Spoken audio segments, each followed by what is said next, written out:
अस्सलाम वालेकुम मेरे अजीज़ हमवतनों।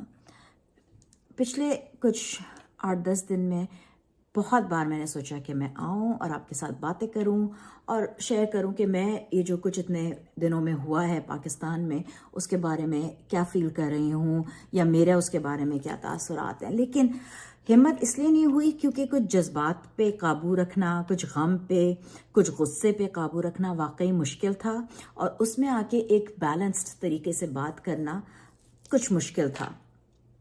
लेकिन ये बात मैं बहुत अच्छी तरह जानती हूँ कि हम सब तकरीबन एक ही बोट में हैं, एक ही तरह से फील कर रहे हैं। 9 मई को जो कुछ पाकिस्तान में हुआ, जिस तरह से एक फॉर्मर प्राइम मिनिस्टर के साथ जो तरीक़ा कार इख्तियार किया गया उनको अगवा करने के लिए, क्योंकि जाहिर है कि ये कोई गिरफ्तारी तो नहीं थी, ये एक अगवा था। ये एक बहुत ही घिनौनी साजिश जो चल रही थी, पूरी प्लान उसी की एक कड़ी थी। और उसके लिए जैसे कि मैं हमेशा एक कुछ तारीख की कुछ पुरानी बातें करती हूँ कि उनसे सीखा जाए या उनसे कड़ियाँ मिलाई जाएं, तो इसमें भी मैं वहीं से बात शुरू करती हूँ। तो खान साहब ने बार बार हमको लंदन प्लान के बारे में कहा है। लंदन प्लान, लंदन में कौन बैठा हुआ है? लंदन में वो कौन साहब हैं जो एक 50 रुपए के स्टैम्प पेपर पे जमानत देकर गए थे कि वो इलाज करा के वापस आ जाएंगे 4 हफ्ते के अंदर? 5 साल होने को आए हैं, वो वहीं बैठे हुए हैं। वो एक मफरूर मुजरिम है जिनकी बेटी, जिनकी साहिबजादी पाकिस्तान में बैठी हैं, जिनके छोटे भाई जो हैं वो इस वक्त इस हुकूमत की सरबराही कर रहे हैं। लेकिन फिर भी वो पाकिस्तान में नहीं आ रहे, वो अपनी सरजमीन पे नहीं आ रहे। और वो इसलिए नहीं आ रहे क्योंकि वो एक फरार मुजरिम, एक एब्सकॉन्डर पाकिस्तान की स्टेट की सिक्योरिटी के बारे में साजिशें कर रहे हैं बाहर मुल्क में बैठ के। लंदन प्लान का हिस्सा था कि किस तरह से खान साहब को और उनकी पार्टी को मलाइन किया जाए, उनको सियासत की दुनिया से हटाया जाए। और इसी वजह से इलेक्शन से तो ये डरते ही हैं, क्योंकि इनको पता है कि आज भी, बल्कि गिरफ्तारी के बाद भी, खान साहब की पॉपुलैरिटी जो है वो बढ़ती चली जा रही है। तो इलेक्शन में तो ये आएंगे ही नहीं। तो ये सब बकवास थी कि वोट को इज्जत दो, जबकि वोट को तो इज्जत देनी ही नहीं थी। इज्जत तो हमेशा से नोट को दी जाती थी। और जिन नोटों के बिना पे ये पेंट हाउस पायरेट्स जो इनको कहा जाता है, ये अपने पेंट हाउसेस में वहां बैठ के हमारे मुल्क के बारे में फैसले करते हैं। खान साहब का गुनाह क्या था? खान साहब का गुनाह सिर्फ और सिर्फ इतना था कि वो ही चाहते हैं कि ये एक पुराना, एक फरसूदा निज़ाम बदला जाए, जहां पे गरीब के लिए एक कानून है और अमीर के लिए दूसरा कानून है। क्या ये अपने मुल्क के लिए जमहूरियत मांगना, अपने मुल्क के आइन को प्रोटेक्ट करना और उसको एनफोर्स कराना ही अगर जुर्म है, तो मेरे ख्याल में हम सब मुजरिम, हम सब बागी हैं। खान साहब को रास्ते से हटाना चाहने की ही ये एक मुहिम थी। ये मैं दोबारा इस वजह से कहती हूँ कि दोबारा हम उस दिन के वाकयात की तरफ आते हैं। 9 मई के खान साहब को जिस तरह से फिजिकली वायलेंटली उनको अबडक्ट किया गया था कोर्ट हाउस से, करने वाले और कराने वाले ये बहुत अच्छी तरह जानते थे कि उसका रद्द अमल अवाम में से आएगा। जब जमान पार्क पे हमला हुआ, जब खान साहब इस्लामाबाद जा रहे थे अपनी कोर्ट की पेशी के लिए, और उस वक्त जो उनके साथ कचहरी में जिस तरह से उनको मारने की कोशिश की गई दोबारा, और जब जमान पार्क पे दोबारा बुशरा बीबी के ऊपर अटैक हुआ, उस वक्त जो अवाम का रद्द अमल था, जो गम और गुस्सा था, उसने बहुत क्लियरली ये बात बता दी थी कि अवाम खान साहब की हर तरह से तहफ़्फ़ुज़ करेंगे और खान साहब अवाम के लिए एक रेड लाइन है। लेकिन इस लाल लकीर को, इस सुर्ख लकीर को, इस रेड लाइन को क्रॉस किया गया जान के, ताकि अवाम में इंतशार पैदा हो। अवाम में इंतशार पैदा हो तो उसमें फिर लोगों को अपनी तरफ से लोगों को बैठाया गया, लोगों को मिलाया गया, ताकि वो लोगों के गुस्से को मजीद चढ़ावा दें, मजीद बढ़ाएं और तशद्दुद की तरफ हालात को लेकर चले जाएं। पाकिस्तान तहरीक इंसाफ के तमाम लीडरान, आप किसी की भी वीडियोस देख लें, और आ गई खुद खान साहब की, हमशीरा की वीडियो आई है, डॉक्टर यास्मीन राशिद की वीडियो आई है, हर कोई मुस्तकिल अवाम को रोक रहा था कि किसी भी तरह किसी पब्लिक प्रॉपर्टी को कोई नुकसान ना पहुंचे। कहीं पे कोई बयान नहीं है जहां पे किसी लीडर ने, किसी पार्टी के ओहदेदार ने किसी भी तरह से इंडोर्स किया हो कि किसके वायलेंस की जाए। कहीं भी ऐसा कुछ नहीं था। अव्वल तो मुझे ये बताइए कि ये कौन सा कानून है जिसके तहत आप उन लोगों को उठा के जेल में बंद कर दें। जो हुआ वो बहुत गलत हुआ, लेकिन उसकी एक साफ शफाफ तहकीकात उसकी होना बहुत ज़रूरी है, इसलिए क्योंकि वहाँ पे अवाम में ऐसे लोग मौजूद थे जो उन लोगों को उकसा रहे थे।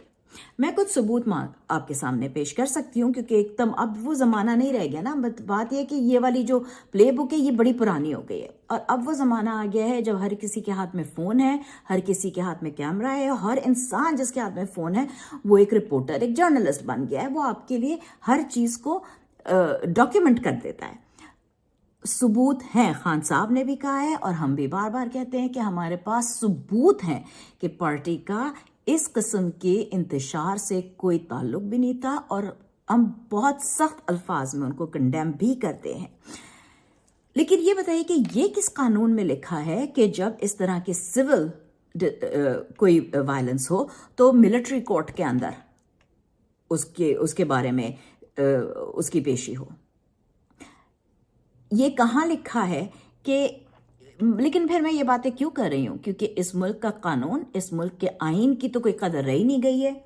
ना इलेक्शन के बारे में ले लें, ना हुकूमत के बारे में।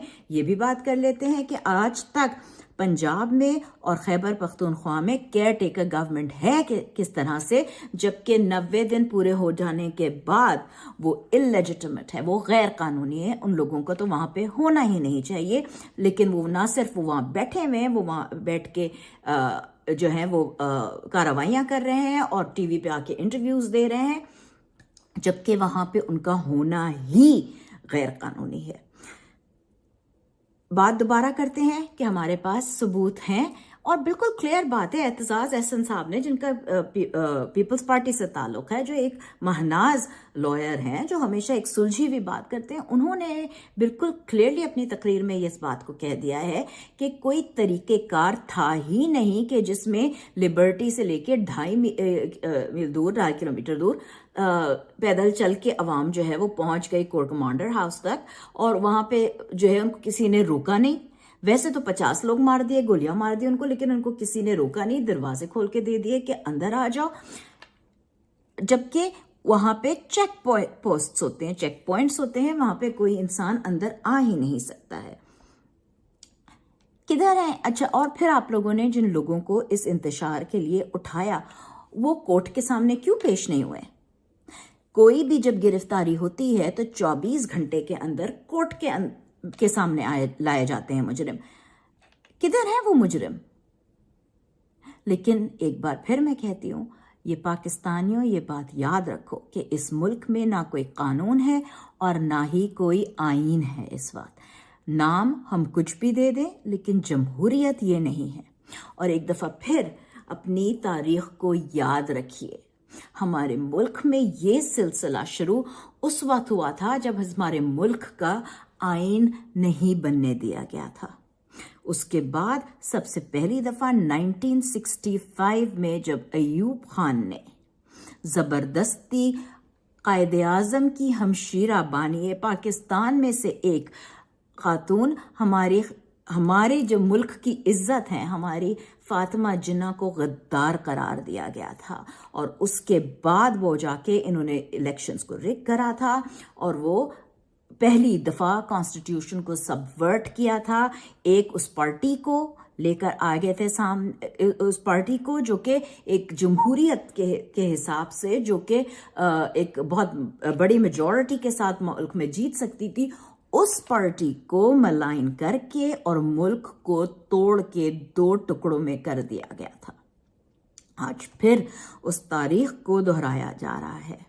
याद रखिए, भुट्टो कल भी जिंदा था, भुट्टो आज भी जिंदा है। 1971 में वही भुट्टो थे जो कि जनरल अयूब के साहिबजादे बने हुए थे, जो उनके फॉरेन मिनिस्टर थे और बाद में सिविलियन मार्शल लॉ एडमिनिस्ट्रेटर बने थे। आज भी एक भुट्टो के नाम रख के बिला वजह, मैं तो कहती हूँ उनको बिलावल जरदारी जो हैं वो अपने आप को भुट्टो कहते हैं, खून तो वही है। और आज भी उनको फॉरेन मिनिस्टर बना के और एक इस तरह से जगह पे बिठाया गया है कि वो उस हुकूमत का हिस्सा हैं जो इस वक्त इस मुल्क के सियासी माशी बहरान की जिम्मेदार है।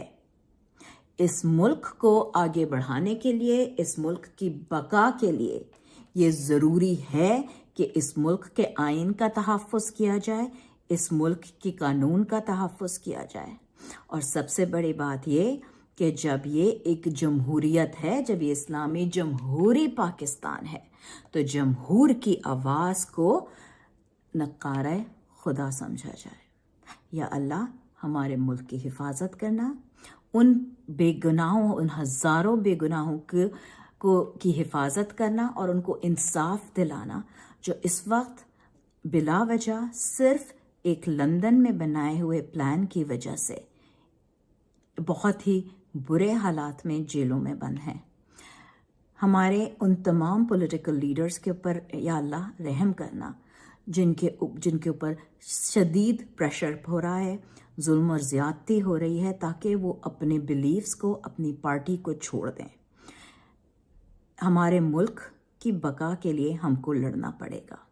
ये याद रखिए कि ये वो दोराहा है जिसमें हमको डराया जा रहा है कि हम अपने हकूक़ के लिए आवाज़ ना उठाएं और चुप करके पीछे उठ जाएं। तो क्या हम दोराहे में से कौन सा रास्ता अपनाएंगे? क्या हम लड़ेंगे और लड़ते रहेंगे, या हम डर के एक दफ़ा फिर जमहूरियत को खैर बात कह के, आमरीत को तस्लीम करके और अपने मुल्क की हकीकी आज़ादी को हमेशा के लिए सिर्फ एक ख्वाब बना के छोड़ देंगे? ये फ़ैसला पाकिस्तान के अवाम ने करना है। पाकिस्तान जिंदाबाद।